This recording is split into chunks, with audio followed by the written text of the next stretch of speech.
కోతుల ఉపవాసము. ఈ కథ శ్రీశైలం తాతాచార్యులు గారిచే రచించబడిన కావ్య సంగ్రహ అను పుస్తకం నుండి తీసుకోబడినది.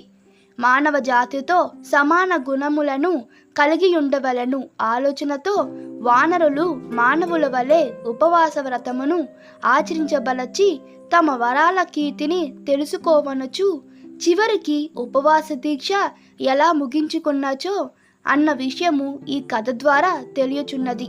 పూర్వము వానరరాజు సుగ్రీవుడు వానరములన్నిటినీ సమావేశపరచి వానర జాతి గుణగణములను ఇట్లా తెలియచేసెను. ఓ వానరులారా, మన పూర్వీకులు శౌర్య, వీర్య, విద్య సంపన్నులుగా ముల్లోకాల్లో పేరు పొంది ఉన్నారు కదా.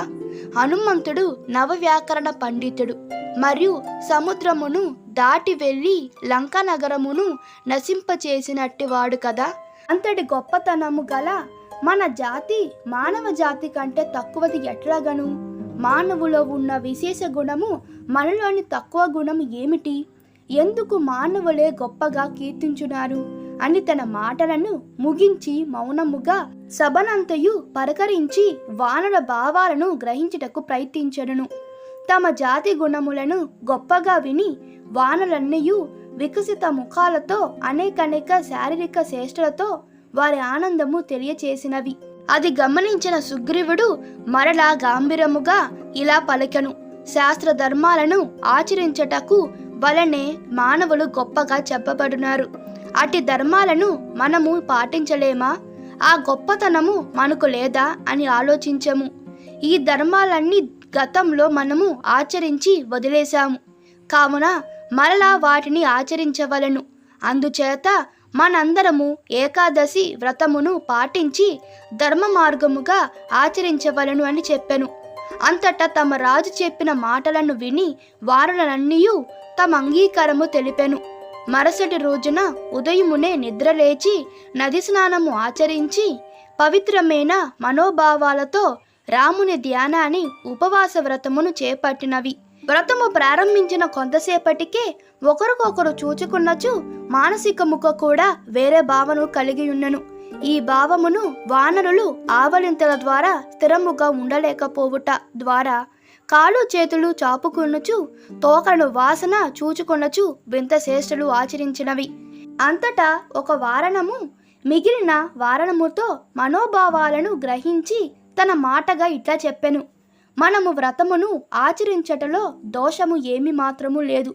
కానీ నేరేడు చెట్టు వద్దనే మనము వ్రతమును పాటించినచో తర్వాత మనము తొందరగా ఆహారమును పొందవచ్చు అట్లు కనిచో నీరసించిపోయేదము అని చెప్పగా వారణములన్నీ నేరేడు చెట్టు వద్దకు చేరి కొంతసేపు చెట్టు కింద ఉండినవి.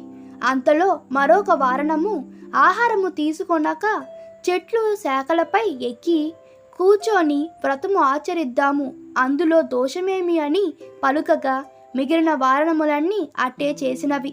ఒకవైపు రుచికరమైన బాగా పండిన పండ్లు చూచుచూ గాలి కారణముగా రాలి కిందకు పడి పగిలిపోయి అందులోని గుజ్జు వెలుపలికి వచ్చేటునే ఆ సువాసనలు గ్రహించచ్చు వారణములన్నీ కలత చెంది చంచల బుద్ధితో క్షణమొక యుగముగా గడిపినవి. అంతటా ఒక వారణము బ్రహ్మ మనకు కావలసిన ఆహారములను దాచుకునడకు వసతి కల్పించి శరీరం ముందే నిర్మించిన సంచులలో ఆహారమును ఉంచుకొనక తప్పేముందని పలుకగా వారులన్నీ అట్లే అని పండ్లు నోటియుందు దాచుకున్నవి. ఇక చెప్పేదేముంది? ఈ విధముగా వారణములన్నీ వాటికి అవసరమైన ఆహారమును గ్రహించగా ఇక రాయుటకు ఏముందని కవి తన రచనను విరమించుకొనెను. ఈ కథ మీకు నచ్చినట్లయితే మీ అభిప్రాయాలు కామెంట్ తెలపండి. Please like, share and subscribe to my channel. Thank you.